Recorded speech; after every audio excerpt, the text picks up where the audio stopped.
Hi hello ಎಲ್ರಿಗೂ ನಮಸ್ಕಾರ. Welcome to celebrity stock. I am your Shruti Yadav. So ಇವತ್ತು ನಮ್ಮ ಜೊತೆ ಇದ್ದಾರೆ ಆ್ಯಕ್ಟರ್, ಪ್ರೊಡ್ಯೂಸರ್, ರೈಟರ್, ಬಿಲ್ಡರ್, ಎಲ್ಲದಕ್ಕಿಂತ ಮುಖ್ಯವಾಗಿ ವೆಟರನ್ ಆಫ್ ಇಂಡಿಯನ್ ಆರ್ಮಿ. ಎಷ್ಟು ಪ್ರೌಡ್ ಆಗುತ್ತಲ್ವಾ ಇಂಡಿಯನ್ ಆರ್ಮಿಯಲ್ಲಿ ವರ್ಕ್ ಮಾಡಿದ್ದಾರೆ ಅಂತ ಹೇಳ್ಕೊಳ್ಳಿಕ್ಕೆ. ಅವರೇ ನಮ್ಮ ಪ್ರೀತಿಯ ಪ್ರಕಾಶ್ ಕಾರಿಯಪ್ಪ ಕೊಟ್ಟಕತ್ತೀರ ಸರ್. ಸರ್ ಬನ್ನಿ ಅವ್ರನ್ನ ಮಾತಾಡ್ಸೋಣ. ನಮಸ್ತೆ sir, welcome to our show. Thank you. So ನಿಮ್ಮ ಮೂಲತಃ ಯಾವುದು ಸರ್? ಬಾಲ್ಯ ವಿದ್ಯಾಭ್ಯಾಸ ಎಲ್ಲ ಹೇಳ್ಬೋದಾ? ಮೂಲತಃ ನಾನು ಕೊಡಗು, ಓಕೆ, ಮಡಿಕೇರಿ. ಹುಟ್ಟಿದ್ದು ಚೆರಮಣೆ ಗ್ರಾಮ. ಓಕೆ. ಓದಿದ್ದು ಗಾಳಿಬೀಡು. ಮತ್ತು ಗಡಿನಾಡು ಸೂರ್ಲಬ್ಬಿ ಅಂತ ಬರುತ್ತೆ. ಅಂದರೆ ಕೊಡಗಿನಲ್ಲಿ ಒಂದು ಗಡಿ ಅಂತ ಬರುತ್ತೆ, ಅಂದರೆ ಗಡಿ ಪ್ರಾಂತ್ಯ. ನನ್ನ ಸೆಕೆಂಡ್ವರೆಗೆ ಅಲ್ಲೇ ಆಯಿತು. ಆಮೇಲೆ ಗಡಿನಾಡು ಕಾಲೂರಲ್ಲೇ ಆಯಿತು. ಓಕೆ. ಆಮೇಲೆ ಗಾಳಿಬೀಡಲ್ಲಿ ಹೈಸ್ಕೂಲ್ ಆಯಿತು. ಆಮೇಲೆ ನಮ್ಮ ಬೇರೆ ಜರ್ನಿ ಅಲ್ಲಿಂದ ಶುರುವಾಯಿತು. ಓಕೆ, ಅದೇ ಆರ್ಮಿ ಜರ್ನಿ. ಆರ್ಮಿಗಿಂತ ಮೊದಲು ಬೇರೆ ಎಲ್ಲ ಜರ್ನಿ ಇತ್ತು ತುಂಬ ಲೈಫಲ್ಲಿ. ಫಸ್ಟು 10th ಆದ ತಕ್ಷಣವೇ ನಾನು ಮನೆ ಬಿಟ್ಟು ಓಡೋಗ್ಬಿಟ್ಟೆ. ಆಮೇಲೆ ಹೋಟೆಲಲ್ಲಿ ಕೆಲಸ ಮಾಡ್ತಾಯಿದ್ದೆ. ಆಮೇಲೆ ಬಂದು ರೋಡಲ್ಲಿ ಫುಟ್ಪಾತಲ್ಲಿ ಬಟ್ಟೆ ವ್ಯಾಪಾರ ಮಾಡ್ತಾಯಿದ್ದೆ. ಯಾಕಾಗಿ ಸರ್ ಓಡೋದು ಅಂತಂದ್ರೆ? ಅಂದರೆ ಅದೊಂದು ಮಕ್ಕಳದೊಂದು ಆ ವಯಸ್ಸು ಹಂಗಿರುತ್ತಲ್ಲ, ತಲೆಗೆ ವಿದ್ಯಾಭ್ಯಾಸ ಹತ್ತಲ್ಲ. ಇಲ್ಲ, ಹಂಗೆ ಹೋಗ್ಬಿಟ್ಟೆ. ಆಮೇಲೆ ಡೇ ಟೈಮ್ ಫುಲ್ ಫುಟ್ಪಾತಲ್ಲಿ ಬಟ್ಟೆ ವ್ಯಾಪಾರ, ಸಾಯಂಕಾಲ ಇಂಗ್ಲೀಷ್ ಪಿಕ್ಚರು, ಕನ್ನಡ ಪಿಕ್ಚರು, ಈ ಥರ ಹುಚ್ಚು. ಆ ಥರ ನೋಡ್ತಾ ನೋಡ್ತಾ ನಂದೊಂದು ಒಂದು ವಯಸ್ಸು ಅಂತ ಇರುತ್ತಲ್ವ ಆರ್ಮಿ ಸೇರೋಕ್ಕೆ, ಅದೊಂದು ಪ್ರಯತ್ನ ಮಾಡ್ತಾ ಇದ್ದೆ. ನೀವು ಈ ತರ ಬಂದಂತ ಸಂದರ್ಭದಲ್ಲಿ ಮನೆಯಲ್ಲಿ ವಿಚಾರಿಸ್ತಿಲ್ವಾ? ಅಂದ್ರೆ ಮನೆಯವರು ಹುಡುಕಾಡ್ತಿರ್ಲಿಲ್ವಾ? ಎಲ್ಲ ಮಾಡಿದ್ದಾರೆ, ಎಲ್ಲರೂ ಮಾಡಿದ್ದಾರೆ, ಎಲ್ಲ ಹುಡುಕಾಡಿದ್ದಾರೆ. ನೀವು ಮತ್ತೆ ಮನೆಗೆ ಹೋಗ್ಲಿಲ್ವಾ? ಹೋಗಿದ್ದೀವಿ. ಅದು ಒಂದು ದೊಡ್ಡ ಜರ್ನಿ ಆದ ಮೇಲೆ ಹೋದ್ವಿ. ಅಲ್ಲಿವರೆಗೆ ಒಂದು ಸ್ಟ್ರಗಲ್ ಅಂತ ಮಾಡ್ಕೊಂಡು ಬಂದ್ವಿ. ಅದು ಒಂದು ಟ್ರೈನಿಂಗ್ ಥರನೇ, ಅಂದರೆ ಮಾಡೋ ಕೆಲಸಗಳು ಅದಿದೆಲ್ಲ ಒಂದು ಲೈಫಲ್ಲಿ ಎಲ್ಲರೂ ಒಬ್ಬೊಬ್ರದ್ದು ಒಂದೊಂದು ಸ್ಟ್ರಗಲ್ ಇರುತ್ತೆ. ನನ್ನ ಸ್ಟ್ರಗಲ್ ಅದು. ಆಮೇಲೆ ಆರ್ಮಿಗೆ ಸೇರಿದೆ, ಬೆಂಗಳೂರಲ್ಲೇ ಟ್ರೈನಿಂಗ್ ಮಾಡಿದೆ. ಯಾಕೆ ಅನ್ನಿಸ್ತು ನಿಮಗೆ ಆರ್ಮಿಗೆ ಜಾಯ್ನ್ ಆಗಬೇಕು ಅಂತ? ಯಾರು ಇನ್ಸ್ಪಿರೇಷನ್ ಅಥವಾ ಹೇಗೆ? ಬ್ಲಡ್ ಕೊಡವ ಬ್ಲಡ್, ಅವು ಎಲ್ಲ ಕೊಡೋರಿಗೆಲ್ಲ ಒಂದು ಸ್ಪಿರಿಟ್ ಅಲ್ವಾ ಆರ್ಮಿ ಅಂದರೆ. ಮನೆಯಲ್ಲಿ ಒಬ್ಬರು ಕೊಡೋರು ಇದ್ದೇ ಇರ್ತಾರೆ. ಆ ಥರ ನಮಗೂ ಒಂದು, ನನ್ನ ತಂದೆ ಅದಕ್ಕಿಂತ ಮೊದಲು ಅವರು ಆರ್ಮಿಯಲ್ಲೇ ಇದ್ದರು. ಇದ್ರು. ಆಮೇಲೆ ನಾನು ಬೆಳೆದ ಮನೆಗಳಲ್ಲಿ, ಯಾವ ಮನೆಯಲ್ಲಿ ಬೆಳೆದೆ ಅಲ್ಲೂ ಆರ್ಮಿಯವರಿದ್ದರು. ನನ್ನ ಮನೆ ಅಕ್ಕಪಕ್ಕ ಎಲ್ಲರೂ ಒಬ್ಬೊಬ್ಬರು ಆರ್ಮಿಯವರಿದ್ದರು. ಅವರು ರಜೆ ಬಂದಾಗ ಅವರು ಆಡುವ ಮಾತುಗಳು, ಅವರ ನಡೆ ನುಡಿ, ಅವರ ಡಿಸಿಪ್ಲಿನ್ಸ್ ಎಲ್ಲ ಬಂದು ನಮಗೆ ಇನ್ಸ್ಪೈರು. ಆ ಥರ ಅದು ನಾನು ಮನೆಯಿಂದ ಹೊರಗಡೆ ಹೋದರೂ ಬಟ್ ನಮಗೆ ಅದೊಂದು ಡ್ರೀಮ್ ಅಂತ ಇರುತ್ತೆ ಅಲ್ವಾ, ಅದು ನಮಗೆ ಒಂದು ಕುಂದಲಿಲ್ಲ. ಅದು ಯಾವಾಗಲೂ ಹಾಗೆ ಇತ್ತು. ಸೊ ನಾನು ಆರ್ಮಿಗೆ ಹೋಗ್ತೀನಿ ಅಂತ ತಕ್ಷಣ ಮನೇಲಿ ಏನು ಪ್ರಾಬ್ಲಮ್ ಆಗಲಿಲ್ಲ ನಿಮಗೆ? ಇಲ್ಲ, ನಾನು ಆರ್ಮಿ ಸೇರಿದ ಮೇಲೆ ನಾನು ಲೆಟರ್ ಕಳಿಸ್ದೆ. ಓಕೆ. ಅಂದ್ರೆ ಅವ್ರಿಗೆ ಇನ್ಫಾರ್ಮ್ ಮಾಡಲಿಲ್ವಾ ಜಾಯ್ನ್ ಆಗ್ತಿದ್ದೀನಿ ಅಂತ? ಇಲ್ಲ, ನಾನು ಪ್ರಯತ್ನ ಒಂದು 2-3 ಸರಿ ಪ್ರಯತ್ನ ಮಾಡಿದೆ. ಒಂದು ಸರಿ ಹೋದಾಗ ಹೈಟ್ ಕಮ್ಮಿ ಇತ್ತು, ಇನ್ನೊಂದು ಸರಿ ಹೋದಾಗ ಒಂದು 4 kg ಕಮ್ಮಿ ಇತ್ತು, ಇನ್ನೊಂದು ಸರಿ ಹೋದಾಗ ಇನ್ನೇನೋ ಕಮ್ಮಿ ಇತ್ತು. ಅದು ಒಂದು ಪ್ರಯತ್ನದಲ್ಲಿ ಆರ್ಮಿಗೆ ಹೋಗೋಕ್ಕಾಗಲ್ಲ. ಒಂದೇ ಪ್ರಯತ್ನದಲ್ಲಿ ಆರ್ಮಿಗೆ ಹೋಗ್ಬೋದು. ಅಂದರೆ ಯಾರಾದರೂ ಇನ್ಫ್ಲುಯೆನ್ಸ್ ಮಾಡಿದರೆ ಅವ್ರ ಥ್ರೂ ಆ ಥರ ಹೋಗ್ಬೋದು. ಆದರೂ ಅಷ್ಟು ಈಸಿ ಅಲ್ಲ ಅದು.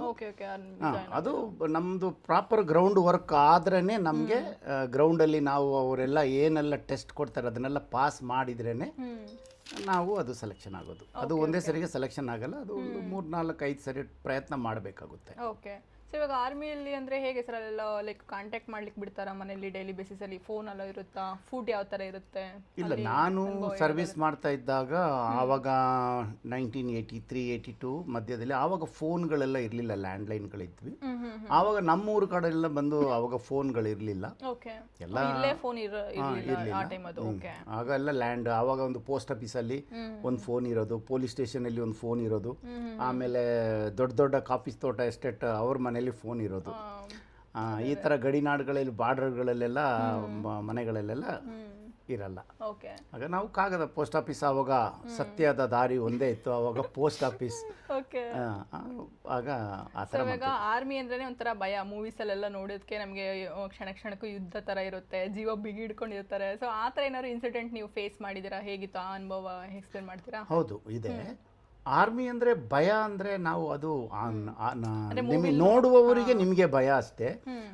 ನಾವಲ್ಲಿ ಅದೊಂದು ಯೂನಿಫಾರ್ಮ್ ಹಾಕಿದ ಮೇಲೆ ಕೈಗೊಂದು ಗನ್ ಬಂದ ಮೇಲೆ ಅದು ನಮ್ಮ ಹತ್ರ ಅಂತ ಹೆದರಿಕೆ ಇರಲ್ಲ. ಅದು ಆವಾಗ ಅದು ನಮ್ಮನ್ನು ಬೇರೆ ಥರ ಪ್ರಪಂಚಕ್ಕೆ ತಗೊಂಡೋಗಿರ್ತಾರೆ ಅವರು. ಟ್ರೈನಿಂಗ್ ಆ ಥರ ಇರುತ್ತೆ. ಒಂದು 2.5 ವರ್ಷ 3 ವರ್ಷ ಟ್ರೈನಿಂಗ್ಗಳು ಆ ಥರ ನಮ್ಮನ್ನು ಮಾಡಿರ್ತಾರೆ ಟ್ರೈನಿಂಗಲ್ಲಿ. ಅದಕ್ಕೆ ನಮಗೆ ಭಯ ಆ ಥರ ಏನು ಇರಲಿಲ್ಲ. ಆಮೇಲೆ ಆರ್ಮಿ ಅಂದರೆ ನಮಗೆ ಒಂದು ಡಿಸಿಪ್ಲಿನ್ಸು. ಹೌದು, ನಾನು ಆ ಥರ ಎಲ್ಲ ನಮಗೆ ಸಿಕ್ಕಿದೆ. ನಾನು ಸೆಲೆಕ್ಷನ್ ಆದಾಗ ಬ್ಲೂ ಸ್ಟಾರ್ 84 ಬ್ಲೂ ಸ್ಟಾರ್ಗೆ ಹೋಗಿದ್ದೆ. ಅಲ್ಲಿ ಒಂದು ಸ್ವಲ್ಪ ಆವಾಗ ಪಂಜಾಬ್ ಬ್ಲೂ ಸ್ಟಾರಲ್ಲಿ. ಅದಾದಮೇಲೆ ನಾನು IFKF ಶ್ರೀಲಂಕಾ ಹೋದೆ. ಅದಾದಮೇಲೆ ಬಂದು ಅರ್ಜುನ್ ಇದಕ್ಕೆ ಬಂದು ನಾನು ಅಸ್ಸಾಂಗೆ ಬಂದೆ. ಅದಾದಮೇಲೆ ರಿಟೈರ್ಮೆಂಟ್ ಟೈಮಲ್ಲಿ ನಾನು 2019 ಕಾರ್ಗಿಲ್ ವಾರ್ ಡಿಟ್ಯಾಚ್ಮೆಂಟಲ್ಲಿದ್ದೆ ರಾಜಸ್ಥಾನಲ್ಲಿ. ಅದೆಲ್ಲ ಮುಗಿಸ್ಕೊಂಡು 2000ಅಲ್ಲಿ ನಾನು ರಿಟರ್ನ್ ಆದೆ. ಓಕೆ. ಸೊ ಅಲ್ಲಿಗೆ ಬಂದ ತಕ್ಷಣ ನೆಕ್ಸ್ಟು ಏನು ಮಾಡ್ತಾ ಇದ್ರಿ? ಹೇಗೆ ನಡೀತು ಲೈಫು? ನಾನು ಸರ್ವಿಸಲ್ಲಿದ್ದಾಗ ನಾನು ಈಗ ಗ್ರಿಫ್ ಬಾರ್ಡ್ರಲ್ಲಿದ್ದಾಗ ನಮಗೆ ಕನ್ಸ್ಟ್ರಕ್ಷನ್ದು ಸ್ವಲ್ಪ ಅನುಭವ ಸಿಕ್ತು. ಯಾಕಂದರೆ ನಮಗೆ ರೋಡ್ ಆರ್ಗನೈಸಲ್ಲಿದ್ವಿ ನಾವು. ಅಲ್ಲಿ ಚಿಕ್ಕ ಚಿಕ್ಕ ಮನೆಗಳು ಕಟ್ಕೊಡೋದು ಬಡವರಿಗೆ, ಆಮೇಲೆ ರೋಡು ಮಾಡೋದು, ಅದೆಲ್ಲ ನಮಗೆ ಆ ಫೀಲ್ಡ್ ನಮಗೆ ಸ್ವಲ್ಪ ಅಸ್ಸಾಮು, ನಾಗಾಲ್ಯಾಂಡು, ಅರುಣಾಚಲ್ ಪ್ರದೇಶ ಈ ಕಡೆ ಎಲ್ಲ. ಆಮೇಲೆ ಅದು ನಮಗೆ ಒಂದು ಯೂಸ್ ಆಯ್ತದು. ಏನೆಲ್ಲ ನಾವು ಅಲ್ಲಿ ಕಲ್ತಿದ್ದೀವಿ ಅದೆಲ್ಲ ರಿಟರ್ನ್ ಆದಮೇಲೆ ನಮಗೆಲ್ಲ ಯೂಸ್ ಆಗುತ್ತೆ. ಅಂದರೆ ನಾವು ಏನೆಲ್ಲ ಅಲ್ಲಿ ಕಲ್ತಿದ್ವಲ್ಲ ಅದು ಇಲ್ಲಿ ಬಂದು ತುಂಬ ನಮಗೆ ಯೂಸ್ಫುಲ್ ಆಗುತ್ತೆ. ಆಮೇಲೆ ನಾನು ಇದು ಈ ಸಿನಿಮಾದ ತಗೊಂಡ್ರೆ ನಾನು ಶ್ರೀಲಂಕಾದಲ್ಲಿದ್ದು ವಾಪಸ್ ಬಂದಾಗ ಗ್ವಾಲಿಯರ್ಗೆ ಬಂದ್ವಿ. ಆವಾಗ ಗ್ವಾಲಿಯರಲ್ಲಿ ನಮಗೆ ಒಂದು ಕನ್ವೆನ್ಷನ್ ಹಾಲ್ ಇತ್ತು, ಆಡಿಟೋರಿಯಂ ಕನ್ವೆನ್ಷನ್ ಹಾಲ್ ಅಂತ. ಅದರಲ್ಲಿಯೇ ನಾವು ಒಂದು ಥಿಯೇಟ್ರ್ ಇತ್ತು. ಮಧ್ಯಾಹ್ನ 3 ಗಂಟೆ ಮೇಲೆ ಒಂದು 9 ಗಂಟೆವರೆಗೆ ಅವರು ಮೂವಿ ಹಾಕೋರು, 1-2 ಮೂವಿ ಹಾಕೋರು. ಆ ಥಿಯೇಟ್ರ್ ಇನ್ಚಾರ್ಜ್ ನಾನಾಗಿದ್ದೆ. ಮತ್ತು ಅಲ್ಲಿ ಈಗ ಮೊದಲೇ ನಾನು ಮನೆ ಬಿಟ್ಟು ಹೋದ್ಮೇಲೆ ಆ ಇಂಟ್ರೆಸ್ಟ್ ಇದ್ದಿದ್ದು. ಅದು ಹೇಳ್ತಾರಲ್ಲ, ದೇವರು ಹಾಗೆ ಇನ್ನೊಮ್ಮೆ ಆರ್ಮಿ ಒಳಗಡೆ ಹೋದಾಗ ನಮಗೆ ಥಿಯೇಟ್ರನ್ನ ಮ್ಯಾನೇಜ್ಮೆಂಟ್ ಮಾಡೋಕ್ಕೆ ನನಗೆ ಸಮಯ ಸಿಕ್ಕಿದಾಗ ನಾನು ಅದನ್ನು ಫುಲ್ ಯೂಸ್ ಮಾಡಿಕೊಂಡೆ. ಅಲ್ಲಿ ಯಾವ ಥರ ಫಿಲಿಮ್ ಬಾಕ್ಸ್ಗಳು ತರೋದು, ಯಾವ ಥರ ಪ್ರೊಜೆಕ್ಟರ್ ಆಪ್ರೇಟಿಂಗ್ ಮಾಡ್ತಾರೆ, ಆಮೇಲೆ ಜನರು ಯಾವ ಥರ ಸಿನಿಮಾಗಳನ್ನು ಇಷ್ಟಪಡ್ತಾರೆ, ಇದನ್ನು ನಾವು ಹೇಗೆ ಡಿಸ್ಟ್ರಿಬ್ಯೂಟರ್ ಹತ್ರ ಬುಕ್ ಮಾಡಬೇಕಾಗಿತ್ತು ಅಂತ. ಆಮೇಲೆ ಬೆಳಿಗ್ಗೆ 10:30 ಗಂಟೆಗೆ ಅದು ಓಪನ್ ಆದರೆ ಈ ಸ್ಕೂಲ್ ಮಕ್ಕಳದು ಪ್ರೋಗ್ರಾಮ್ಗಳು ಅದರಲ್ಲಿ ನಡೆಯೋದು, ಆಮೇಲೆ ನಾಟಕಗಳು, ಡ್ರಾಮಾಗಳು ನಡೆಯೋದು, ಆಮೇಲೆ ಬೇರೆ ಬೇರೆ ಪ್ರೋಗ್ರಾಮ್ಗಳೆಲ್ಲ ನಡೀತಾ ಇತ್ತು. ಇದೆಲ್ಲ ಬಂದು ಬಾಜ್ ಥಿಯೇಟರ್ ಗ್ವಾಲಿಯರ್. ಅದು ಬಾಜ್ ಅಂತ. ಅದು ಅಂದರೆ ಆ ಬಾಜ್ ಅಂದರೆ ಯೂನಿಟಿದು ಕೋಡ್ ಅದು. ಅಂದರೆ ನಾವು ಅಲ್ಲ ಇದು ಗ್ವಾಲಿಯರ್ದು. ಹಾಗೆ ಕಲ್ತ್ವಿ. ಆಮೇಲೆ ರಿಟೈರ್ಡ್ ಆಗಿ ಬಂದ್ವಿ. ರಿಟೈರ್ಡ್ ಆಗಿ ಬಂದ ತಕ್ಷಣ ನಾವು ಕನ್ಸ್ಟ್ರಕ್ಷನ್ ಫೀಲ್ಡು ಮತ್ತು ಮ್ಯಾನುಫ್ಯಾಕ್ಚರಿಂಗ್ ಬ್ರಿಕ್ ಮಾಡ್ತಾ ಇದ್ವಿ, ಪ್ರಿಕಾಸ್ಟ್ ಐಟಮ್ಗಳು. ಆಗ ಆ್ಯಡ್ ನಮ್ಮ ಕೊಡಗಿನಲ್ಲಿ ಸೀರಿಯಲ್ ನಡೀತಾ ಇತ್ತು ಅವಾಗ. ಆಮೇಲೆ ಆ್ಯಡ್ ಕೊಡೋಕ್ಕೆ ಅಂತ ನಾವು ಇಲ್ಲಿ AT ರಘು ಅವ್ರ ಹತ್ರ ಹೋದಾಗ ಅವರೇನೋ ನನ್ನ ಕಂಡು ಹೇಳಿದ್ರು, ಒಂದು ಕ್ಯಾರೆಕ್ಟರ್ ಇದೆ, ನಾನು ಹುಡುಕ್ತಾ ಇದ್ದೀನಿ ಈ ಕ್ಯಾರೆಕ್ಟ್ರಿಗೆ, ನಿನ್ನ ಕಣ್ಣು ಮುಖ ನೋಡಿದ್ರೆ ನೀನೇನೋ ಆ ಕ್ಯಾರೆಕ್ಟರ್ ಮಾಡ್ಬೋದು ಅಂತೇಳಿ. ಕ್ಯಾರೆಕ್ಟರ್ ಬಂದು ಹುಡುಗ ಹುಡುಗಿಗೆ ಮ್ಯಾಟ್ರಿಮೋನಿಯಂ ಅಂದರೆ ಮದುವೆ ಮಾಡಿಸೋದು, ಬ್ರೋಕರ್ ಕೆಲಸ. ಅದೊಂದು ಕಾಮಿಡಿ ಕ್ಯಾರೆಕ್ಟ್ರು. ನನಗೆ ಅಂದರೆ ನನಗೆ ಒಟ್ರಾಸ ಏನೋ ಒಂದು ಕೊಡ್ತಾ ಇದ್ದಾರೆ ಅವರು, ನಾನು ಅದನ್ನು ಮಾಡಬೇಕಾಗಿತ್ತು. ಅದು ಆ್ಯಕ್ಟಿಂಗ್ ಅಂದರೆ ನಿಮಗೆ ಪರ್ಟಿಕ್ಯುಲರ್ ಆಗಿ ಅದು ಇದು ಅಂತಿರಲ್ಲ, ಯಾವುದಕ್ಕಾದರೂ ನಾವು ಇನ್ವಾಲ್ವ್ ಆಗಬೇಕು. ಫಸ್ಟ್ ಟೈಮ್ ನಾನು ಕ್ಯಾಮರಾ ಫೇಸ್ ಮಾಡಿದೆ. ಅದೇನಾಯ್ತು ಅಂದರೆ ಅದು ಸಕ್ಸಸ್ ಆಗೋಯ್ತು. ಫಸ್ಟ್ ನಿಮಗೆ ಹಂಗೆ ಚೇಂಜ್ ಓವರ್ ಆಯಿತು, ಆರ್ಮಿಯಿಂದ ಬಂದ್ರಿ, ಬಂದ ತಕ್ಷಣ ಎಂಟರ್ಟೈನ್ಮೆಂಟ್ ಫೀಲ್ಡ್ಗೆ ಈ ಥರ ಬಂದ್ರಿ. ಅದು ಆಟೋಮೆಟಿಕ್ಲಿ ಒಂದು ಆ್ಯಡ್ ಕೊಡಕ್ಕೆ ಹೋದಾಗ ಚಾಲೆಂಜ್ ಥರ ಏನು ನನಗೆ ಅನಿಸ್ಲಿಲ್ಲ ಚಾಲೆಂಜ್ ಥರ. ಬಿಕಾಸ್ ಆರ್ಮಿ ಬಂದ್ಬಿಟ್ಟು ಸ್ಟ್ರಿಕ್ಟ್ ರೆಸ್ಪಾನ್ಸಿಬಲ್ ಥರ, ಇದು ಟೋಟಲಿ ಡೆಡ್ ಅಪೋಸಿಟ್. ಇಲ್ಲ, ಇದನ್ನು ತುಂಬ ಡಿಸಿಪ್ಲಿನ್ ಇದೆ. ಓಕೆ, ಅದು ಡಿಸಿಪ್ಲಿನ್ ಇದೆ, ಬಟ್ ಈ ಫೀಲ್ಡ್ ಇಂಡಸ್ಟ್ರಿ ಅಂತ ಬಂದಾಗ ಸ್ವಲ್ಪ ಚೇಂಜ್ ಅಲ್ವಾ? ಚೇಂಜು. ಬಟ್ ನನಗೆ ಇದು ಹೊಸದಾಗಿ ಕಲೀಲಿಕ್ಕಿತ್ತು. ಈ ಮಧ್ಯದಲ್ಲಿ ನನ್ನ ಬಿಸ್ನೆಸ್ಸು ನಡೀತಿತ್ತು ದೇವನಹಳ್ಳಿಯಲ್ಲಿ.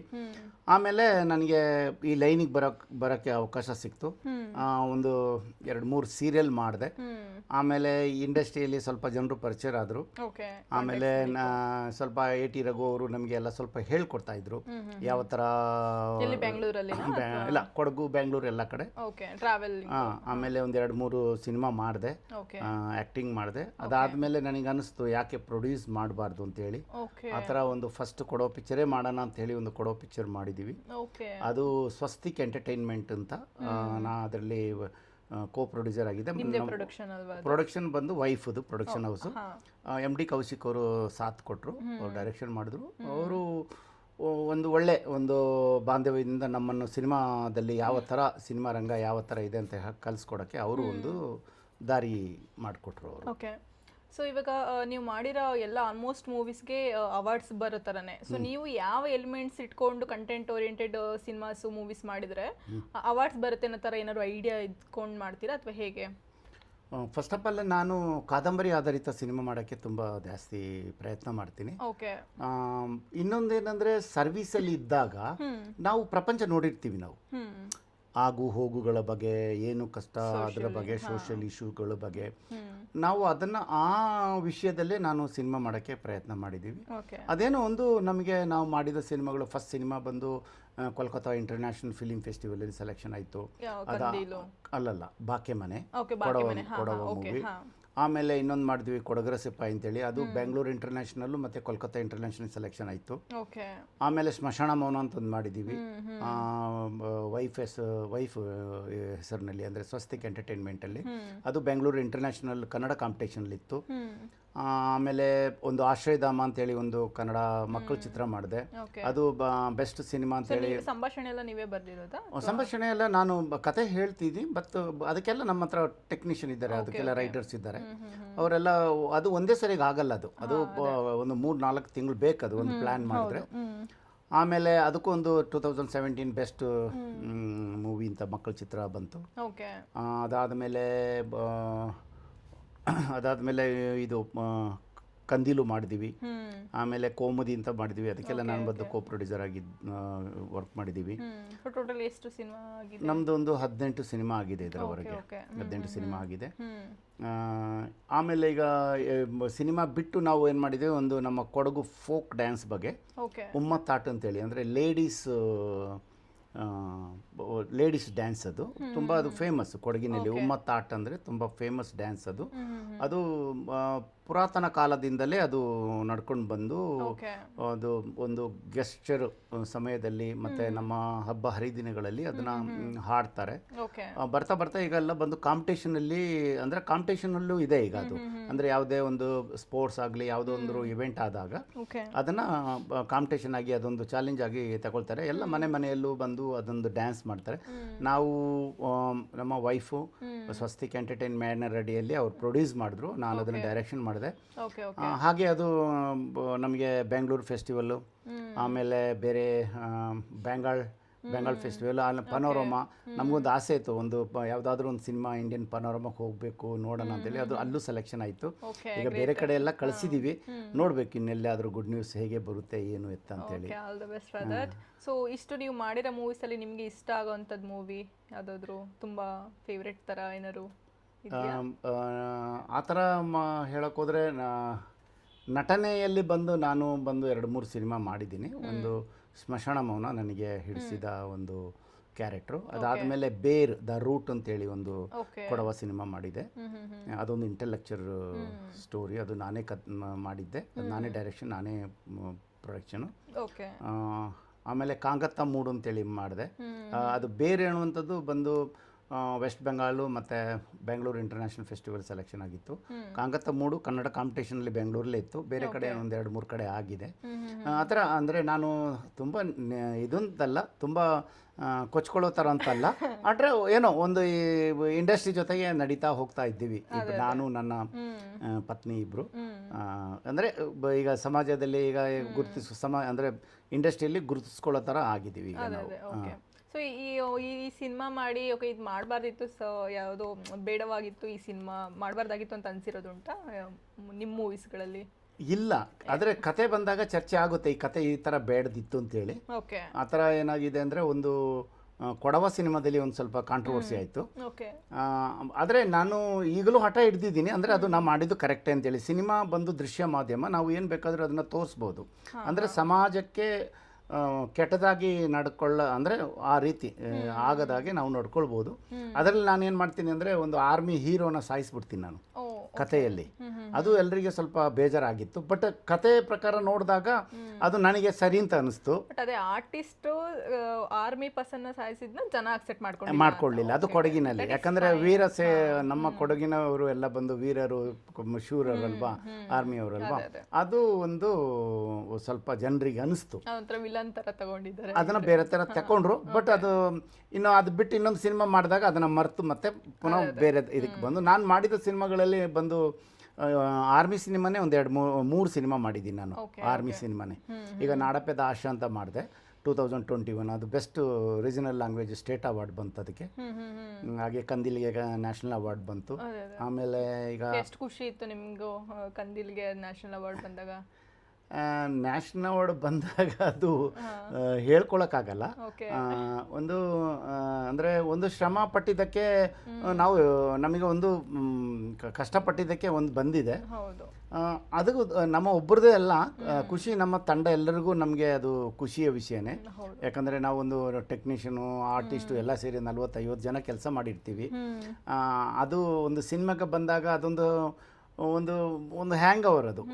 ಅದಾದ ಮೇಲೆ ನಮಗೆ ಅನಿಸ್ತು, ಅಂದರೆ ನೋಡಿ ಈಗ ಕೇಳಕ್ಕೆ ನ್ಯಾಷನಲ್ ಅವಾರ್ಡ್ ಬಂತು ಅಂತ ರಿಸೀವ್ ಮಾಡಿದ ಮೇಲೆ ನಮ್ಗೆ ಅನಿಸ್ತು, ನಾವು ಗಂಡ ಹೆಂಡತಿ ಒಂದೇ ವೇದಿಕೆಯಲ್ಲಿ ಫಸ್ಟ್ ಟೈಮ್ ಇಂಡಸ್ಟ್ರಿಯಲ್ಲಿ ತಗೊಂಡಿದ್ದು. ಅಂದರೆ ಅದರವರೆಗೆ ಗಂಡ ಹೆಂಡತಿ ಇಬ್ಬರು ಹೋಗಿ ರಾಷ್ಟ್ರಪತಿ ಕೈಯಿಂದ ತಗೊಂಡಿದ್ದು ಎಲ್ಲೂ ಇಲ್ಲ. ಅದೊಂದು ಅವಕಾಶ ನಮಗೆ ಸಿಕ್ತು. ಅದಾದಮೇಲೆ ನಮ್ಗೆ ಗೊತ್ತಾಯ್ತು. ಅದಾದಮೇಲೆ ಆರ್ಮಿ ರಿಟೈರ್ಮೆಂಟ್ ಆದಮೇಲೆ ಯಾರು ರಾಷ್ಟ್ರಪತಿ ಹತ್ರ ಹೋಗಲೇ ಇಲ್ಲ, ರಿಟೈರ್ಮೆಂಟ್ ಎಕ್ಸರ್ವಿಸ್ ಮ್ಯಾನು ಆ ಥರ. ಮತ್ತು ಕೊಡಗಿಗೆ ಈಗ ನಮ್ಮ ಯಶೋಧ ಡೈರೆಕ್ಟರ್ ಆಗಿ ಅವಳು ಫಸ್ಟ್ ರಿಸೀವ್ ಮಾಡಿರ್ತಾರೆ. ನಾನು ಪ್ರೊಡ್ಯೂಸರ್ ಆಗಿ ಫಸ್ಟ್ ರಿಸೀವ್ ಮಾಡ್ಕೊಂಡಿರ್ತೀನಿ ಕೊಡವನ್ ಆಗಿ. ಬೇರೆ ಅದಕ್ಕಿಂತ ಮೊದಲು ರಾಜನ್ ಅಂತೇಳಿ ಒಬ್ಬರು ನ್ಯಾಷನಲ್ ಅವಾರ್ಡ್ ತಗೊಂಡಿದ್ರು. ಆದರೆ ನಮಗೆ ಈ ಅವಕಾಶ ಬಂದು ಈಗ ಸಡನ್ಲಿ, ಅಂದರೆ ಒಂದು ಕಮ್ಮಿ ಸಮಯಗಳಲ್ಲಿ ನಮಗೆ ಬಂತು. ಅದೊಂದು ಕೆಲವೇ ಇದರಲ್ಲಿ ಇವಾಗ ರೆಸ್ಪಾನ್ಸಿಬಿಲಿಟಿ ಜಾಸ್ತಿ ಆಗುತ್ತೆ, ಜವಾಬ್ದಾರಿಗಳು ಜಾಸ್ತಿ ಆಗುತ್ತೆ. ಈಗ ತಿರುಗಿ ನೋಡ್ತಾರೆ. ಅದಾದಮೇಲೆ ನ್ಯಾಷನಲ್ ಅವಾರ್ಡ್ ಬಂದ ಮೇಲೆ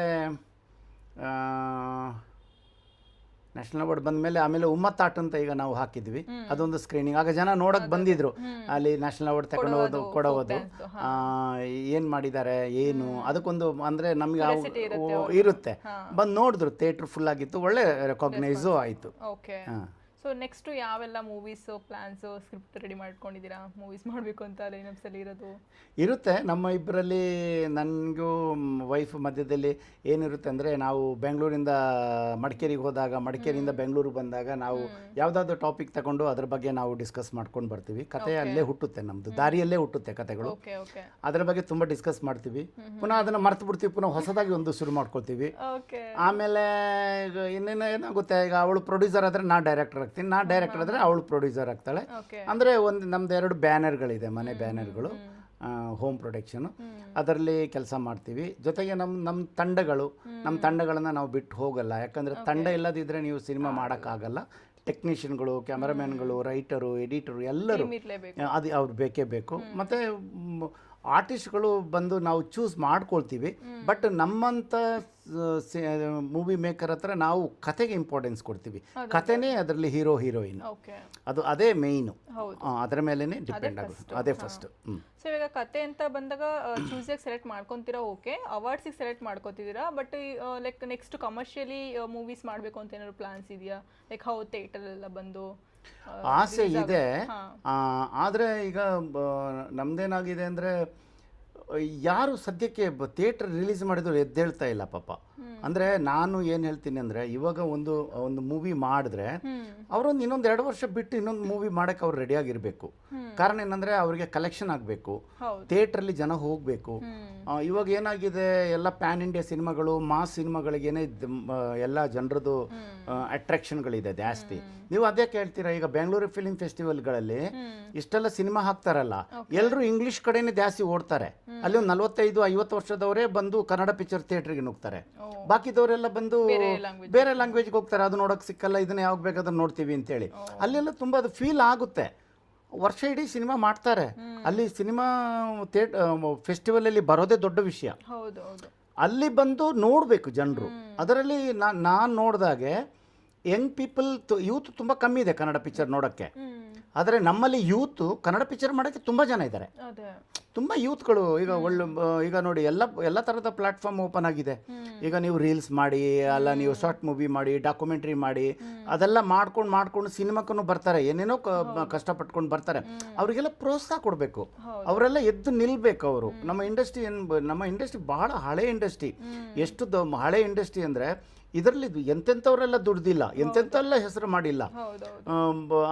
ಆಗಿರುವಾಗ ನಾವು ಅದನ್ನ ಉಳಿಸ್ಕೊಂಡು ಬರಬೇಕು. ಯಾಕೆ ಲ್ಯಾಗ್ ಅಂತ ಅನ್ಸುತ್ತೆ? ಈ ಪ್ರಾಬ್ಲಮ್ ಯಾಕೆ ಆಗ್ಬೋದು? ಲ್ಯಾಗ್ ಅಂತ ಹೇಳೋದಕ್ಕೆ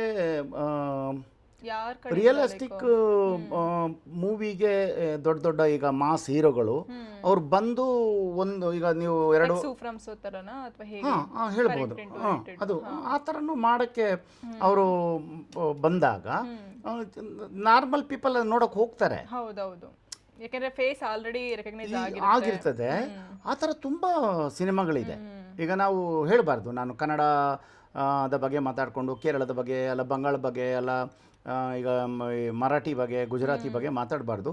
ಅದೆಲ್ಲ ಒಂದು ಸಮಯದಲ್ಲಿ ನಮಗೆ ಗೊತ್ತಿರುವ ಹಾಗೆ ಬಿದ್ದೋದ ಇಂಡಸ್ಟ್ರಿಗಳು. ಮರಾಠಿ ಇಂಡಸ್ಟ್ರಿ ಬಿದ್ದೇ ಹೋಗಿತ್ತು. ಗುಜರಾತ್ಗಳಲ್ಲಿ ವರ್ಷಕ್ಕೆ ಒಂದೇ ಒಂದು ಸಿನಿಮಾ ಆಗೋದು 1-2. ಯಾಕಂದರೆ ಅವರೆಲ್ಲ ಬಿಸ್ನೆಸ್ ಮೆನ್ ಪೀಪಲ್ಗಳು, ಸಿನಿಮಾ ನೋಡೋಕ್ಕೆ ಟೈಮ್ ಇರಲ್ಲ ಅವರಿಗೆ. ಬಟ್ ಇವಾಗ ಏನಾಗಿದೆ ಅಂದರೆ ಅವರು ಒಂದು ವರ್ಷಕ್ಕೆ 50 ಸಿನಿಮಾಗಳು ಮಾಡೋಕ್ಕೆ ಅಂದರೆ ಮಾಡ್ಕೊಂಡು ಬಿಟ್ಟಿದ್ದಾರೆ.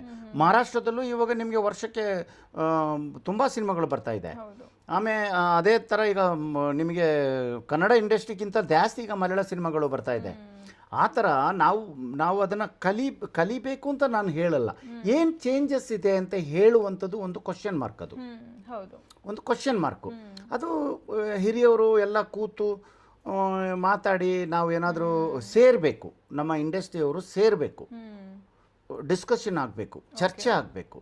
ಆವಾಗ ಏನಾಗುತ್ತೆ, ಏನಾದರೂ ಸೊಲ್ಯೂಷನ್ ಸಿಕ್ಕುತ್ತೆ. ಸೊ ಸರ್, ನಿಮ್ಮದು ಕೊಡವ ಫಿಲ್ಮ್ ಇಂಡಸ್ಟ್ರಿ ಬಗ್ಗೆ ಹೇಳೋದಾದರೆ ಇನ್ ಡೀಟೇಲ್ ಆಗಿ ಯಾವ ಥರ ರೆಸ್ಪಾನ್ಸ್ ಮಾಡ್ತಾರೆ ಅಲ್ಲಿನ ಜನ ಇಂಡಸ್ಟ್ರಿ ಬಗ್ಗೆ? ಮೂವೀಸ್ಗಳು ಅಂದರೆ ಯಾವ ಥರ ಆಸಕ್ತಿ ಇದೆ ಅವರಿಗೆ? ನಮ್ಮ ಕೊಡವ ಇಂಡಸ್ಟ್ರಿ ಒಂದು 53-54 ವರ್ಷ ಹಳೆಯ ಇಂಡಸ್ಟ್ರಿ. ಈಗ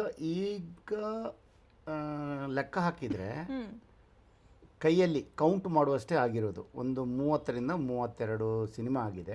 ಡಿಕ್ರೀಸ್ ಆಗ್ತಾ ಬರ್ತಿದೆ ಅಂತನಾ? ಅಲ್ಲಲ್ಲ, ಅದು ಪಿಕಪೇ ಆಗ್ತಾ ಇಲ್ಲ. ಆಮೇಲೆ ಈಗ ಕೊಡವ ಸಿನಿಮಾ ಜಾಸ್ತಿ ಮಾಡಿದ್ದು ನಾವಿಬ್ಬರೇ ಜಾಸ್ತಿ ಮಾಡಿದ್ದು, ಹಸ್ಬೆಂಡ್ ವೈಫ್. ಈಗ ಅಂದರೆ ಇನ್ನೂ ಆರ್ಟಿಸ್ಟ್ಗಳು ಇದ್ದಾರೆ ಕೊಡಗಿನಲ್ಲಿ, ಒಂದು 200-250 ಆರ್ಟಿಸ್ಟ್ಗಳು ಇದ್ದಾರೆ. ಡೈರೆಕ್ಟರ್ಗಳೂ ಇದ್ದಾರೆ, ಪ್ರೊಡ್ಯೂಸರ್ಗಳು ಲೆಕ್ಕಕ್ಕೆ ಇದೆ. ಅಂದರೆ ಈಗ ಇಷ್ಟು ಸಮಯ ಒಂದು 2016ವರೆಗೆ ಹೊರಗಡೆಯಿಂದ ಬಂದು ಸಿನಿಮಾ ಮಾಡಿಕೊಂಡು ಹೋಗಿ ಅವಾರ್ಡ್ಗೆಲ್ಲ ಅವರು ಪ್ರಯತ್ನ ಮಾಡ್ತಾಯಿದ್ರು. ಯಾಕಂದರೆ ಕೊಡವರಲ್ಲಿ ಯಾರು ಸಿನಿಮಾ ಮಾಡ್ತಾ ಇರಲಿಲ್ಲ. 2016ಇಂದ ಈ ಕಡೆಗೆ ಈಗ ನಾವು ಸ್ವಲ್ಪ ಸಿನಿಮಾ ರಂಗಕ್ಕೆ ಇಂಟ್ರೆಸ್ಟ್ ತಗೊಳ್ತಾ ಇದ್ದೀವಿ. ಕೊಡಗಿನಲ್ಲಿ ನಿಮಗೆ ಕುಬೇರನ ಭಂಡಾರದಷ್ಟು ಕಥೆಗಳಿವೆ. ಅಂದರೆ ನಿಮಗೆ ಎಲ್ಲೂ ಹೋದರೂ ನೀವು ಎಲ್ಲೇ ಕ್ಯಾಮರಾ ಇಡಿ, ಏನೇ ಮಾಡಿ, ಎಲ್ಲ ಒಂದು ನೀವು ಸಂಸ್ಕೃತಿ ಒಳಗೆ ನುಗ್ಗಿ ಬೇರೆ ಇದರ ವಿಷಯದಲ್ಲಿ ತಗೊಳ್ಳಿ, ಕಾಡಿನ ಬಗ್ಗೆ ತಗೊಳ್ಳಿ, ನಿಮಗೆ ಪ್ರಾಣಿಗಳ ಬಗ್ಗೆ ತಗೊಳ್ಳಿ, ಅಂದರೆ ಬೇಕಾದಷ್ಟು ಕಥೆಗಳಿದೆ ಗಡಿನಾಡುಗಳಲ್ಲಿ. ಅಲ್ಲಿನ ಜನರದ್ದು, ಆಮೇಲೆ ಅವರ ಟ್ರೆಡಿಷ್ನಲ್ ಬಗ್ಗೆ ತುಂಬ ಇದೆ. ಬಟ್ ಅದನ್ನು ಏನಾಗುತ್ತೆ ಅಂದರೆ ನಾವು ಅದನ್ನು ಹೊರಗಡೆ ತಗೊಂಡು ಹೋಗಬೇಕು. ಆವಾಗಲೇ ನಮ್ಮಲ್ಲಿ ಏನಂದರೆ ಕೊಡಗಿನ ಕಲ್ಚರ್ ನಾವು ಕೊಡಗಿನಲ್ಲಿ ಮಾಡಿದಾಗ ಜನ ಅದನ್ನು ನೋಡೋಕೆ ಬರಲ್ಲ. ನಾವು ಅದನ್ನು ಇಂಟರ್ನ್ಯಾಷನಲ್ ಫೆಸ್ಟಿವಲಲ್ಲಿ ಹೊರಗಡೆ ತಗೊಂಡು ಹೋದಾಗ ಅಲ್ಲೊಂದು ಲೋಗೋ ಇದೆ, ಏನಂದರೆ don't kill the language and don't kill the culture. Okay. ಅಂದರೆ ನೀವು ಮಾಡಿ ತನ್ನಿ ಪ್ರಪಂಚಕ್ಕೆ ತೋರಿಸಿ ಆ ಥರ. ಆದರೆ ಜನರಿಗೆ ಅದನ್ನು ಹೇಳಿದೆಲ್ಲ, ಕೊಡಗಿನಲ್ಲಿ ಈ ಥರ ಮಾಡಿ ತೋರಿಸಿದಾಗ ಜನರು ಬರಲ್ಲ. ಓಕೆ.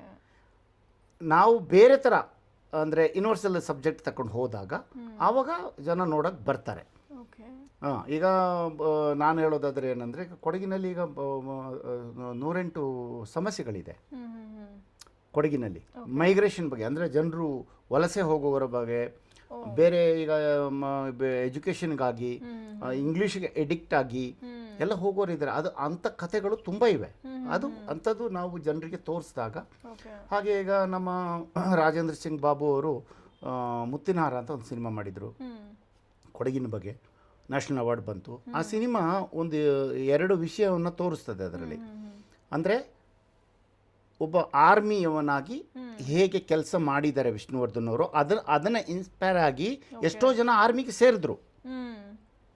ಅದೇ ಥರ ಸುಹಾಸಿನಿಯವರು ಆರ್ಮಿಯಲ್ಲೇ ಇರ್ತಾರೆ. ಅವರು ಯಾವ ಥರ ಒಂದು ಕಷ್ಟಪಟ್ಟು, ಅಂದರೆ ಒಂದು ಹೆಂಡತಿಯ ಒಂದು ಕ್ಯಾರೆಕ್ಟರ್ನ ಯಾವ ಥರ ನಿಭಾಯಿಸ್ತಾರೆ ಅದನ್ನು ನೋಡಿ ಅಲ್ಲಿರುವ ಹುಡುಗಿಯರು ಮದುವೆ ಆರ್ಮಿಯವ್ರನ್ನ ಹಾಕ್ತಾರೆ. ಅಂದರೆ ಆ ಥರ ಬೆಳವಣಿಗೆಗಳು. ಆಮೇಲೆ ನಮ್ಮ AT ರಘು ಅವರು ಐನ್ ಮನೆ ಅಂತ ಒಂದು ಸೀರಿಯಲ್ ಮಾಡಿದ್ರು. ಆ ಸೀರಿಯಲಲ್ಲಿ ಏನಂದರೆ, ಹಳೆ ಮನೆಗಳು, ಅಜ್ಜಂದ್ರ ಕಟ್ಟಿದ ಐನ್ ಮನೆ ಪಾಳಾಗಿ ಹೋಗಿತ್ತು, ಅಂದರೆ ಹಾಳಾಗಿ ಹೋಗಿತ್ತು. ಅದನ್ನು ಎಲ್ಲ ಈಗ ರೆನೋವೇಷನ್ ಮಾಡಿ ಈಗ ಆ ಮನೇನ ಹಾಳು ಬಿಡಬಾರ್ದು, ಹಾಳಾಗಬಾರ್ದು ಅಂತೇಳಿ ಆ ಮನೇನ ಎಲ್ಲ ರೆಡಿ ಮಾಡ್ಕೊಂಡಿದ್ದಾರೆ. ಈಗ ಎಲ್ಲ ಕುಟುಂಬಗಳು ಸೇರಿ ದೇವರ ಪೂಜೆ ಮಾಡ್ತಾರೆ. ಅದರಲ್ಲಿ ದೇವರಿಗೆ, ನಮ್ಮಲ್ಲಿ ಕಾರಣನಿಗೆ ಎಡೆ ಇಡೋದು ಅಂಥದ್ದೆಲ್ಲ ಮಾಡ್ತಾರೆ. ಅಂದರೆ ಎಲ್ಲ ಪ್ರದೇಶಗಳಲ್ಲೂ ಒಂದೊಂದು ವಿಷಯಗಳಿದೆ. ಆದರೆ ಕೊಡಗಿನಲ್ಲಿ ಏನಾಗಿದೆ ಅಂದರೆ, ನೀವು ಈಗ ನಾನು ಏನು ಹೇಳೋದಂದರೆ, ಅದರ ಬಗ್ಗೆ ಇನ್ಸ್ಪೈರ್ ಆಗೋ ಥರ ನಾವು ಸಿನಿಮಾನ ಮಾಡಬೇಕು, ಜನರಿಗೆ ಮನವರಿಕೆ ಕೊಡಬೇಕು. ಬಟ್ ಸರ್, ನೀವು ಹೇಳಿದ್ರಿ ಕೊಡಗಿನ ಒಂದು ಕಲ್ಚರ್ ಇಟ್ಕೊಂಡು ಮೂವಿ ಮಾಡಿದ್ರೆ ಜನ ಬರಲ್ಲ, ಹೊರಗಡೆ ತಗೊಂಡೋದ್ರೆ ಬರ್ತಾರೆ ಅಂತ. ಬಟ್ ಅಲ್ಲಿನ ಒಂದು ಕಲ್ಚರ್ ಇಟ್ಕೊಂಡು ಮಾಡಿದ್ರೆ ಅವ್ರಿಗೊಂದು ಕ್ಯೂರಿಯಾಸಿಟಿ ಇರುತ್ತಲ್ವಾ, ಹೇಗೆ ಮಾಡಿದ್ದಾರೆ, ನಮ್ಮದೇ ಕಲ್ಚರು ನೋಡಬೇಕು ಅನ್ನೋದು ಇರುತ್ತಲ್ವಾ? ಇರುತ್ತೆ. ಆದರೆ ನಾವು ಡೈಲಿ ನೋಡ್ತೀವಿ ಅಲ್ವಾ. ಅದು ಒಂಥರ ಈಗ ಕಾಂತಾರನ ಯಾಕೆ ಹೊರಗಡೆ ಜಾಸ್ತಿ ನೋಡ್ತಾರೆ ಜನ? ಅದು ಹೊಸತು ಅಲ್ವಾ. ಈಗ ಕಾಂತಾರನ ಎಲ್ಲ ಹೊರಗಡೆ ನೋಡ್ತಾರೆ. ಕಾಂತಾರ ವರ್ಷ ಇಡೀ ಮಂಗಳೂರಲ್ಲಿ ನಡೀತದೆ. ಅದು ಅವರಿಗೆ ನೋಡಿದಂಥ ವಿಷಯ. ಅದು ನೋಡದ ಬೇರೆಯವರಿಗೆ ಅದು ನೋಡದಂಥ ವಿಷಯ. ಅಂಥದನ್ನ ತರಬೇಕು ನಾವು ಅಂತ ಅಷ್ಟೇ. ಸೊ ಇವಾಗ ನಿಮ್ಮ ಬಾಲ್ಯ ಹೇಳಿದ್ರಿ, ಅದರಲ್ಲಿ ಏನು ಮಾಡ್ತಾ ಇದ್ರಿ ಎಕ್ಸಾಕ್ಟ್ಲಿ? ನಿಮ್ಮ ಬಾಲ್ಯ ಹೇಗಿತ್ತು ಇನ್ ಡೀಟೇಲ್ ಆಗಿ ಹೇಳೋದಾದ್ರೆ? ಅಂದರೆ ಶಾಲೆ ಮುಗಿಸಿದ ತಕ್ಷಣ ಏನೆಲ್ಲ ಮಾಡ್ತಿದ್ರಿ? ಬಾಲ್ಯ, ಹಳೆ ಬಾಲ್ಯ ಬಂದು ಈಗ ಹೊಸ ಮಕ್ಕಳಿಗೆ ಇಲ್ಲ. ಆಯ್ತಾ? ಎಷ್ಟೋ ಮಕ್ಕಳಿಗೆ ಕಾಫಿ ತೋಟ ಅಂತ ಗೊತ್ತೇ ಇಲ್ಲ. ಕಾಫಿ ಹೆಂಗಿರುತ್ತೆ, ಏಲಕ್ಕಿ ಗಿಡ ಹೆಂಗಿರುತ್ತೆ. ಮನೆ ಮುಂದೆ 2-3 ಕಿತ್ತಲೆ ಹಣ್ಣು ಗಿಡ ಹಾಕಿರ್ತಾರೆ, ಅದನ್ನ ನೋಡ್ತಿರ್ತಾರೆ ಅಷ್ಟೇನೆ. ಬಾಲ್ಯ ಅಂದರೆ ಅದು ಇನ್ನೊಮ್ಮೆ ಸಿಕ್ಕಲ್ಲ ನಮಗೆ. ನಾವು ಈಗ ಏನು ಮಾಡ್ತೀವಿ ಅಂದರೆ, ನಾವು ಈಗ ಮಕ್ಕಳನ್ನ ಕೊಡಗಿಗೆ ಬಿಟ್ಟಿದ್ದೀವಿ ಅಲ್ಲೇ ಎಜುಕೇಷನಿಗೆ. ಕಾರಣ ಏನಂದರೆ, ಆ ಬಾಲ್ಯ ಸಿಕ್ಕಲಿ, ಆ ಕಲ್ಚರ್ ಸಿಕ್ಕಲಿ, ಆ ಮಾತಾಡುವ ಫ್ಲೂಯೆನ್ಸ್ ಸಿಕ್ಕಲಿ ಅಂತ. ನಾವು ಹಳೇದ್ರಲ್ಲಿ ಏನು ಮಾಡ್ತಿದ್ವಿ, ಎಲ್ಲ ಹಬ್ಬಕ್ಕೆ ಹೋಗ್ತಿದ್ವಿ. ನೈಟಲ್ಲಿ ನಡೆಯೋದು ನಮ್ಮಲ್ಲೆಲ್ಲ ಹಬ್ಬಗಳು, ಕೋಲಗಳೆಲ್ಲ, ಅದೆಲ್ಲ ನಮಗೆ ಸಿಗ್ತಾ ಇತ್ತು. ನಾವು ಬೆಂಗಳೂರು ಜೀವಮಾನ ನಮಗೆ ಅದು ಮಿಸ್ ಆಗುತ್ತಾ ಇದೆ ಇವಾಗ. ಮೊದಲು ಏನಂದರೆ, ಬೆಳಿಗ್ಗೆ ಎದ್ದು ಈಗ ಶಾಲೆಗೆ ಹೋಗಬೇಕಾದ್ರೆ 7-8 ಕಿಲೋಮೀಟರ್ ನಡ್ಕೊಂಡು ಹೋಗ್ತಿದ್ವಿ. ಆವಾಗ ಏನು ಮಾಡ್ತಿದ್ವಿ, ಬೆಳಿಗ್ಗೆ ರೆಡಿ ಆಗೋದು, ಗದ್ದೆಯಲ್ಲಿ ಉಳ್ತಾ ಇದ್ರು. ನಿಮಗೆ ಶಾಲೆಗೆ ಹೋಗ್ಬೇಕು ಅಂತ ಅಥವಾ ಅಪ್ಪ ಅಮ್ಮ ಫೋರ್ಸ್ ಮಾಡಿ? ಇಲ್ಲ, ಇಂಟ್ರೆಸ್ಟ್ ಇತ್ತು. ಅಲ್ಲಿ ಕೋತಿ ಆಟ ಆಡ್ತಿದ್ವಿ ಅಲ್ಲ ತುಂಬ, ಅದಕ್ಕೋಸ್ಕರ ಆದರೂ ಅಲ್ಲ. ಆಯ್ತಾ? ಬೆಳಿಗ್ಗೆ ಹೇಳೋದು, ನಮ್ಮ ಕರ್ತವ್ಯ ಏನಿದೆ, 1-2 ಕಡೆ ಬುಕ್ ಕಣ್ಣಾಯಿಸೋದು. ಆಮೇಲೆ ಗದ್ದೆಯಲ್ಲಿ ಉಳ್ತಾ ಇರ್ತಾರೆ, ಅವರಿಗೆ ಟಿಫಿನ್ ಕೊಟ್ಟು, ಆ ಗದ್ದೆಯಲ್ಲಿ ದನ ಇರ್ತದಲ್ಲ ಅದನ್ನ ಬೆಟ್ಟದಲ್ಲಿ ಬಿಟ್ಟು, ಆ ಬೆಟ್ಟದಿಂದ ಹಂಗೇನೆ ಸ್ಕೂಲ್ ಹೋಗ್ತಿದ್ವಿ. 4 ಗಂಟೆಗೆ ಸ್ಕೂಲ್ ಬಿಟ್ಟ ಮೇಲೆ ಊರೆಲ್ಲ, ಅಂದರೆ ಬೆಟ್ಟೆಲ್ಲ ಸುತ್ತಿ ಇರೋ ಹಣ್ಣುಗಳನ್ನೆಲ್ಲ ತಿಂದು ದನಗಳನ್ನು ಹೊಡ್ಕೊಂಡು ಬಂದು ಕೊಟ್ಟಿಗೆ ಸೇರಿಸ್ತಿದ್ವಿ.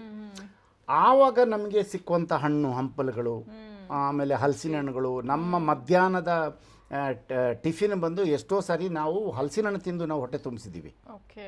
ಅಂದರೆ ಆ ಸಮಯ 6 ತಿಂಗಳು ಫುಲ್ ಮಳೆ, ಫುಲ್ ಮಳೆ ಅಲ್ವಾ? ಮಳೆ, ಮಲೆನಾಡು ಮಲೆನಾಡು. ಆಗ ನಾವು ಕೊಡೆಗಳೆಲ್ಲ ಇನ್ನು ಗಾಳಿಗೆ ಹಾರೋಗೋದು ಬೆಟ್ಟದಲ್ಲಿ.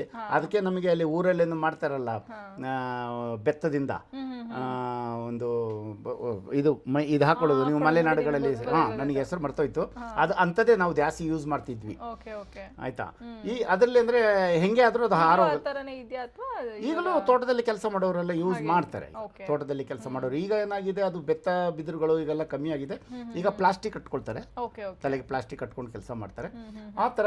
ಆಮೇಲೆ ಗದ್ದೆಯಲ್ಲಿ ರಜೆ ದಿನಗಳಲ್ಲಿ ಈಗ ಗದ್ದೆ ಕೆಲಸದಲ್ಲಿ ಈಗ ಕುಯ್ಯೋದಾದ್ರಿ, ಗದ್ದೆ ಕುಯ್ಯೋದಾಗ್ಲಿ, ಆಮೇಲೆ ತೋಟದ ಕೆಲಸ ಆಗಲಿ, ನಾಟಿ ನಡೋದಾಗ್ಲಿ, ಎಲ್ಲ ಕೆಲಸಗಳು. ಆಮೇಲೆ ಮಳೆಗಾಲದಲ್ಲಿ ಮೀನು ಹಿಡಿಯೋದು, ಏಡಿ ಹಿಡಿಯೋದು, ಇಂಥದ್ದೆಲ್ಲ ಬಂದು ಈಗ ಯಾರಿಗೂ ಇಲ್ಲ. ಅದು ಆ ಎಂಜಾಯ್ ನಾವು ಮಾಡಿದ್ದೀವಿ, ಅದು ಎಂಜಾಯ್ ಮಾಡಿದ್ದೀವಿ. ಅದು ಆ ಥರ ಎಲ್ರಿಗೂ ವರ್ಷಕ್ಕೆ ಒಂದು 2 ತಿಂಗಳಾದರೂ ಸಿಕ್ಕಲಿ ಅಂತ ನನ್ನ ದೇವರಲ್ಲಿ ಪ್ರಾರ್ಥನೆ. ಹೌದು. ಸೊ ನೀವು ಚಿಕ್ಕ ವಯಸ್ಸಲ್ಲಿ ಯಾವ ಥರ ಮೂವೀಸ್ ನೋಡ್ತಿದ್ರಿ? ಯಾರು ಮೂವೀಸ್ ಜಾಸ್ತಿ ನೋಡ್ತಾ ಇದ್ರಿ? ಫೇವ್ರೇಟ್ ಮೂವೀಸು, ಹೀರೋ ಅಂತ ಬಂದರೆ? ಹೀರೋ ಅಂತ ಬಂದರೆ ಆವಾಗ ಕನ್ನಡ ಮೂವಿ ನೋಡ್ತಾ ಇದ್ವಿ ತುಂಬ. ನಮಗೆ ಮೇಯ್ನ್ ಏನಂದರೆ ದಸರಾ ರಜೆಗಳು, ಆಮೇಲೆ ಸಂಡೇ ಸಂತೆಗೆ ಹೋದಾಗ, ಮಡಿಕೇರಿಗೆ ಬಂದಾಗ ಟಿಕೆಟಿಗೆ ಕಾಸಿರಲ್ಲ. ಆಗ ನಾವು ಏನು ಮಾಡ್ತಿದ್ವಿ, ತೋಟದಿಂದ ಅಂದರೆ ಈ ಏಲಕ್ಕಿ ಗಿಡ, ಏಲಕ್ಕಿ ಗಿಡಗಳು ಕಾಡಲ್ಲಿ ಬೆಳೆಯೋದು, ಅದನ್ನು ಒಂದು 100 ಕಿತ್ಕೊಂಡ್ಬಂದು ಮಾರಾಟ ಮಾಡಿದರೆ ನಮಗೊಂದು 20 ರೂಪಾಯಿ ಸಿಕ್ಕೋದು. ಅದರಲ್ಲೇ ಸಿನಿಮಾ ನೋಡೋದು. ಶಂಕರ್ನಾಗ್ ಸಿನಿಮಾ ಅಂದರೆ ನಮ್ಮ ಪಂಚಪ್ರಾಣ, ಅಣ್ಣವ್ರ ಸಿನಿಮಾ ಅಂದರೆ ಇನ್ನೂ ಪಂಚಪ್ರಾಣ. ಆಮೇಲೆ ಫೈಟಿಂಗ್ ವಿಷಯ ಬಂದಾಗ ಇವರು ನಮ್ಮ ಟೈಗರ್ ಪ್ರಭಾಕರ್ ಅಂತ ಸಿನಿಮಾಗಳು, ವಿಷ್ಣುವರ್ಧನ್. ನಮ್ಮ ಮಕ್ಕಳ ಜೊತೆ ಮಾಡ್ತಿದ್ವಿ, ಫೈಟಿಂಗ್ ಎಲ್ಲ ಮಾಡ್ತೀವಿ ಬೆಟ್ಟದ ಮೇಲೆ ರಜೆಯಲ್ಲಿ, ಆ ಥರ ಎಲ್ಲ ಮಾಡ್ತಿದ್ವಿ. ಆಗ ಮಾಡ್ತಾ ಇದ್ವಿ ನಾವು. ಅಂದ್ರೆ ಹೀರೋ ಯಾವ ತರ ಮಾಡ್ತಾ ಇದ್ರು, ನಾವು ಆ ತರ ಎಲ್ಲ ಮಾಡ್ತಾ ಇದ್ವಿ ಚಿಕ್ಕ ವಯಸ್ಸಿನಲ್ಲಿ ಕೂಡ. ಈಗ ಯಾವ ತರ ಮೂವೀಸ್ ಇಷ್ಟ ಆಗುತ್ತೆ? ಈಗ ಯಾವ ತರ ನೋಡ್ತೀವಿ? ಈಗ ನಾನು ಯೂನಿವರ್ಸಲ್ ಮೂವಿ ನಾನು ನೋಡ್ತೀನಿ. ಟೆಕ್ನಿಷಿಯನ್ ವಾಯ್ಸ್, ಈಗ ನಾವೀಗ ಒಂದು ಡೈರೆಕ್ಟರ್ ಆಗಿದ್ದೀವಿ, ಒಂದು ಆಕ್ಟರ್ ಆಗಿದ್ದೀವಿ, ಒಂದು ಆವಾಗ ಏನು ಇರಲಿಲ್ಲ ನಾವು. ಇವಾಗ ಒಂದು ಪ್ರೊಡ್ಯೂಸರ್ ಆಗಿ ನಾವು ಯಾವ ಥರ ಸಿನಿಮಾ ಮಾಡಬೇಕು ಅಂತೇಳಿ ಎಲ್ಲ ಮಿಕ್ಸಿಂಗ್. ತಮಿಳ್ ನೋಡ್ತೀವಿ, ತೆಲುಗು ನೋಡ್ತೀವಿ, ಮಲಯಾಳಂ ನೋಡ್ತೀವಿ, ಆಮೇಲೆ ಇಂಗ್ಲೀಷ್ ಸಿನಿಮಾನೂ ಒಮ್ಮೊಮ್ಮೆ ನೋಡ್ತೀವಿ. ಎಲ್ಲ ಸಿನಿಮಾಗಳನ್ನು ನೋಡ್ತೀವಿ, ಕಂಪರೈಸ್ ಮಾಡ್ತೀವಿ, ಏನು ಯಾವ ಥರ, ಏನು ಯಾವುದು ಮೇಲು ಯಾವುದು ಏನು ಎತ್ತ ಅಂತೇಳಿ ಕಲಿಯೋಕ್ಕೆ ಬೇಕಾದಷ್ಟಿದೆ, ಪ್ರಯತ್ನ ಮಾಡ್ತಾ ಇದ್ದೀವಿ. ಹೇಳಿದ್ರಿ ಲೈಕ್ ಜನ ಬಂದ್ಬಿಟ್ಟು ಕನ್ನಡ ಸಿನಿಮಾನ ಜಾಸ್ತಿ ನೋಡ್ಬೇಕು ಅಂತ, ಅವ್ರಿಗೂ ಹಿಂಗೆ ಇರುತ್ತಲ್ವಾ? ಲೈಕ್ ಯಾರ್ಯಾರು ಇರುತ್ತೆ, ಅವರು ಪ್ರೇಕ್ಷಕರಾಗಿ ನೋಡೋ ವಿಷಯದಲ್ಲಿ ಮಾತಾಡಿದ್ದು ನಾನು. ಈಗ ನಾನು ಟೆಕ್ನಿಷಿಯನ್ ಆಗಿ ಮಾತಾಡ್ತಾ ಇದ್ದೀನಿ ನಾನು. ಆ ಪ್ರೇಕ್ಷಕರಾಗಿ ಒಂದು ಒಬ್ಬ ಈಗ ಒಂದು ಫೆಸ್ಟಿವಲಲ್ಲಿ ಒಂದು 15-20 ಸಿನಿಮಾಗಳು ಇರುತ್ತೆ. ಕಾಂಪಿಟೇಷನ್ ಇರುತ್ತೆ, Indian competition, Asian competition, Kannada competition, screening ಅಂತೆಲ್ಲ ಹೇಳಿ. ಆಗ ಅಲ್ಲಿ ಪ್ರೇಕ್ಷಕರು ಅಲ್ಲಿ ಬಂದಾಗ ಆವಾಗ ನಿಮಗೆ Kannada theatre full, Kannada cinema ಇರೋ ಥಿಯೇಟ್ರ್ಗಳು ಫುಲ್ ಆಗೋದು ಕಷ್ಟ. ಯಾಕಂದರೆ ಅದಕ್ಕೆ ಒಂದು 60-70 ಸಿನಿಮಾಗಳು ಇಂಗ್ಲೀಷ್ ಸಿನಿಮಾಗಳು ಇರುತ್ತೆ, ಬೇರೆ ಭಾಷೆಗಳದ್ದು ಒಂದು 25-30 ಸಿನಿಮಾಗಳು ಇರುತ್ತೆ. ಬಟ್ ಅವ್ರದ್ದು ಆ ಟೇಸ್ಟ್ ಇರ್ಬೋದು, ಯಾಕಂದರೆ ಒಂದು ಬೇರೆ ಥರ ಹೆಂಗೆ ಮಾಡಿರ್ತಾರೆ. ಕನ್ನಡ ಬಿಟ್ಟು ಕೂಡ ತುಂಬ ಒಂಥರ ಮೆಚೂರ್ ಆಗಿ ಸಿನಿಮಾ ನೋಡ್ಲಿಕ್ಕೆ 100%. ಅದೇ. ಸೊ ಸರ್, ತುಂಬಾ ಖುಷಿ ಆಯಿತು ನಿಮ್ಮ ಜೊತೆ ಈ ಒಂದು ಮಾತುಕತೆ ಸಂದರ್ಶನ ಮಾಡಿದ್ದು. ಸೀರಿಯಸ್ಲಿ ಹೇಳ್ತಾ ಇದ್ದೀನಿ, ತುಂಬ ಖುಷಿ ಆಯಿತು. ಸೊ ನಿಮಗೆ ಹೇಗೆ ಅನ್ನಿಸ್ತು ನಮ್ಮದು ಪಾಡ್ಕಾಸ್ಟಿಂದ, ನನ್ನ ಕ್ವಶನ್ಸಿಂದ? ಏನಾದ್ರು ಬೋರ್ ಅನ್ನಿಸ್ತಾ? ಹೇಗೆ? ಅಲ್ಲ, ಬೋರಿಂಗ್ ವಿಷಯನೇ ಇಲ್ಲ. ನೀವು ನ್ಯಾಚುರಲ್ ಆಗಿ ಇಂಡಸ್ಟ್ರಿ ಬಗ್ಗೆ ಒಬ್ಬ ಪರ್ಸನ್ ಅವನ ಎಜುಕೇಷನ್ ಮುಗಿಸಿ ಬೇರೆಲ್ಲ ಜಾಬ್ಗಳು ಮುಗಿಸಿ, ಅಂದರೆ ಸ್ಟೆಪ್ ಬೈ ಸ್ಟೆಪ್ ಇಂಡಸ್ಟ್ರಿಗೆ ಬಂದು ಸೇರಿದಾಗ ಅನುಭವಗಳನ್ನು ಕೇಳಿದ್ರೆ ಒಳ್ಳೆ ಕ್ವಶನ್, ಗುಡ್ ಒನ್. ಎಲ್ಲರೂ ನೋಡಬೇಕು, ಎಲ್ಲರೂ ನೋಡಿ ಇನ್ನೂ ಒಳ್ಳೆ ನೀವು ಇನ್ನಿನ್ನು ಒಳ್ಳೆ ನೀವು ಯೂಟ್ಯೂಬ್ಗೆ ವರ್ಕ್ ಮಾಡಿ, ನೀವು ಬೆಳೀರಿ. ನಾವು ನಿಮ್ಮನ್ನು ಬೆಳೆಯೋದಕ್ಕೆ ನಾವು ಇಷ್ಟಪಡ್ತೀವಿ. ಪ್ರೇಕ್ಷಕರಿಗೂ ನಾನು ಹೇಳೋದು ಏನಂದರೆ, ಒಳ್ಳೊಳ್ಳೆ ವಿಡಿಯೋಗಳನ್ನು ನೋಡಿ ಅವರಿಗೂ ಸಬ್ಸ್ಕ್ರೈಬ್ ಮಾಡಿ, ಅವ್ರನ್ನೂ ಬೆಳೆಸಿ, ನಮ್ಮ ಇಂಡಸ್ಟ್ರಿಯನ್ನು ಬೆಳೆಸಿ, ನಮ್ಮನ್ನು ಬೆಳೆಸಿ. Thank you so much sir. So ನೋಡಿದ್ರಲ್ಲ ವೀಕ್ಷಕರೇ, ಎಷ್ಟು ಇಂಟ್ರೆಸ್ಟಿಂಗ್ ಆಗಿತ್ತು ನಮ್ಮ ಪ್ರಕಾಶ್ ಸರ್ದು ಸಂದರ್ಶನ. ನನಗಂತೂ ತುಂಬ ಖುಷಿ ಆಯಿತು. ಸೊ ನೀವು ಯಾರೆಲ್ಲ ಕೊನೆಯವರೆಗೂ ಈ ವಿಡಿಯೋ ನೋಡ್ತಾ ಇದ್ದೀರಾ, ತುಂಬ ಹೃದಯ ಧನ್ಯವಾದಗಳು. ಹೀಗೆ ಇನ್ನೂ ಹೆಚ್ಚೆಚ್ಚು ವೀಡಿಯೋಗಳನ್ನ ನಿಮ್ಮ ಮುಂದೆ ತರ್ತೀವಿ ಮುಂದಿನ ದಿನಗಳಲ್ಲಿ. ದಯವಿಟ್ಟು ಸಬ್ಸ್ಕ್ರೈಬ್ ಮಾಡಿ, ಲೈಕ್ ಮಾಡಿ, ಶೇರ್ ಮಾಡಿ. ನಿಮ್ಮ ಸಪೋರ್ಟ್ ಅಂತೂ ಬೇಕೇ ಬೇಕು. ನಾನು ನಿಮ್ಮ ಪ್ರೀತಿಯ ರತಿ ಯಾದವ್. ಓಕೆ, ಟೇಕ್ ಕೇರ್, ಬಾಯ್ ಬಾಯ್.